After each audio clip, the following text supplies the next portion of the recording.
For today's video, we will answer a math challenge given by one of our followers. And the question goes like this.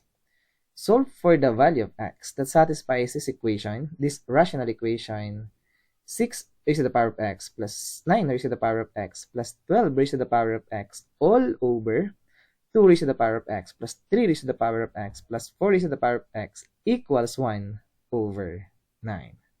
Now you can pause this video if you want to give this problem a try.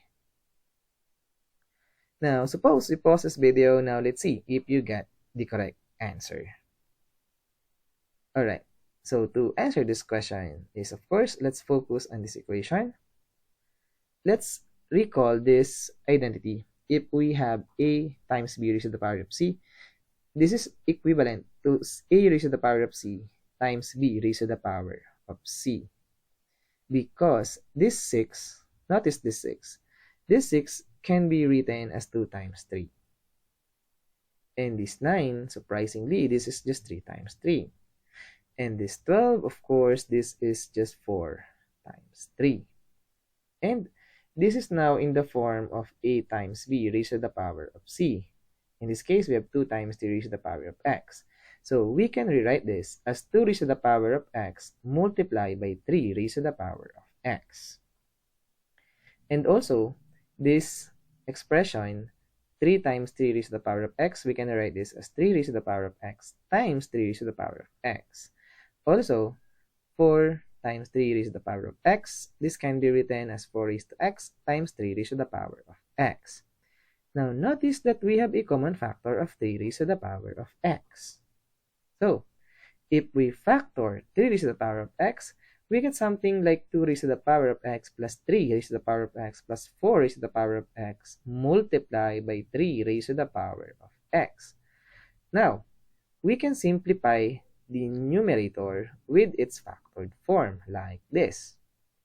Now, surprisingly, on the denominator, we have also the same factor, 2 raised to the power of x plus 3 raised to the power of x plus 4 raised to the power of x. So we can cancel all of these terms. And the left-hand side with 3 raised to the power of x. And it must be equal to 1 over 9. Now, this 9, we know 9 can be written as 3 raised to the power of 2. And using some laws of exponent, if we have 1 over b raised to the power of c, this can be written as b raised to the power of negative c. So 1 over 3 raised to 2, this can be written as 3 raised to the power of negative 2.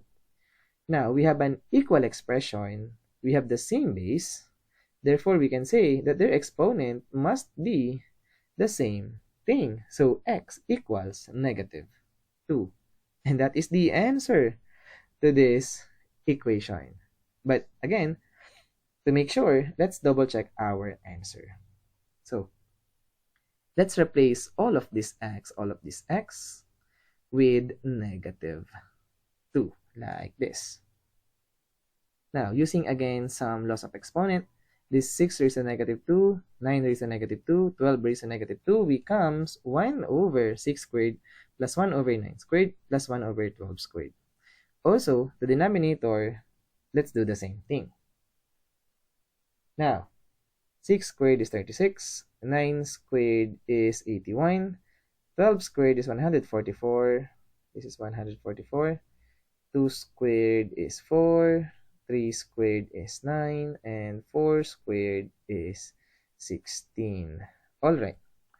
Now, this 36, we know for sure this is 9 times 4. Why we do that? Because we have 1 over 4 on the denominator. Next, 81, this is just 9 times 9. Again, we have 1 over 9 on the denominator also. And the 144, we can factor this as 9 times 16. Now, we can factor out 1 over 9 on the numerator. And if we do that, we get 1 over 9 multiplied by the following 1/4, 1 over 9, 1 over 16. And on the denominator, we have also a factor of 1 over 4, 1 over 9, 1 over 16. So we can eliminate all of those factors. And what is left is 1 over 9 on the left and 1 over 9 on the right. So, sure enough, that x equals negative 2 is definitely an answer to this rational equation. And as always, we are done.